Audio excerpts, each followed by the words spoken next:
Bharuch collector કચેરીના સભાખંડમાં નિવાસી અધિક કલેક્ટર પાર્થ જયસ્વાલના અધ્યક્ષસ્થાને ડીએલસીસી, ડીએલઆરસી અને આરસીટીની બેઠક યોજાઈ, જેમાં નિવાસી અધિક કલેક્ટર શ્રીના વરદ હસ્તે જિલ્લાના વાર્ષિક ક્રેડિટ પ્લાન 2026-27નું વિમોચન કરાયું હતું. ભરૂચ જિલ્લાની લીડ બેંક ઓફ બરોડા દ્વારા ₹16,743.48 કરોડનો ક્રેડિટ પ્લાન મંજૂર કરવામાં આવ્યો છે. આ પ્લાન અંતર્ગત વિવિધ ક્ષેત્રમાં લોન માટેની રકમ નક્કી કરવામાં આવી છે. જિલ્લાની 36 બેંકો દ્વારા ક્રેડિટ પ્લાનમાં મુખ્યત્વે પ્રાથમિકતા પ્રાપ્ત ક્ષેત્ર, જેમાં ખેતી માટે 4,060.2 કરોડ, નાના ઉદ્યોગો માટે 11,720 કરોડ તથા અન્ય પ્રાથમિક ક્ષેત્ર, જેમાં હાઉસિંગ લોન 883.46 કરોડ, શિક્ષણ લોન માટે 16.54 કરોડનો લક્ષ્યાંક રાખવામાં આવ્યો છે.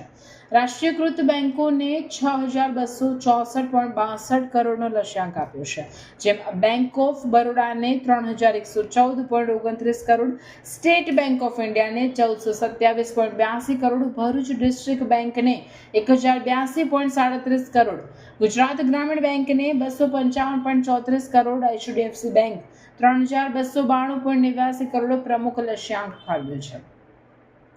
આમોદ તાલુકાને 478.42.25 કરોડ, અંકલેશ્વર તાલુકાને 8,329.74 કરોડ, ભરૂચ તાલુકાને 5,279.32 કરોડ, હાસોડ તાલુકાને 270.7 કરોડ, જંબુસર તાલુકાને 683.81, ઝઘડિયા તાલુકાને 491.4, વાગરા તાલુકાને 813.69, વાલિયા તાલુકાને 266.28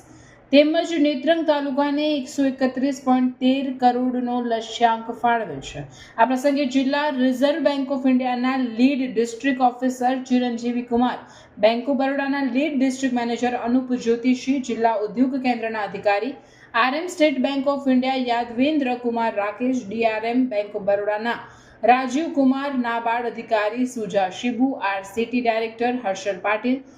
નાયબ જિલ્લા વિકાસ અધિકારી નિકુંજ પટેલ, ડીઆરડીએ, ડીએલએમએ પ્રવીણ વસાવા, ગુજરાત ગ્રામીણ બેંકના manager Kajal Bhuva, district coordinator તથા તમામ બેંકના જિલ્લા અધિકારી, નગરપાલિકાના પ્રતિનિધિ સાથે જિલ્લાના અન્ય વિભાગના અધિકારીઓ ઉપસ્થિત રહ્યા હતા.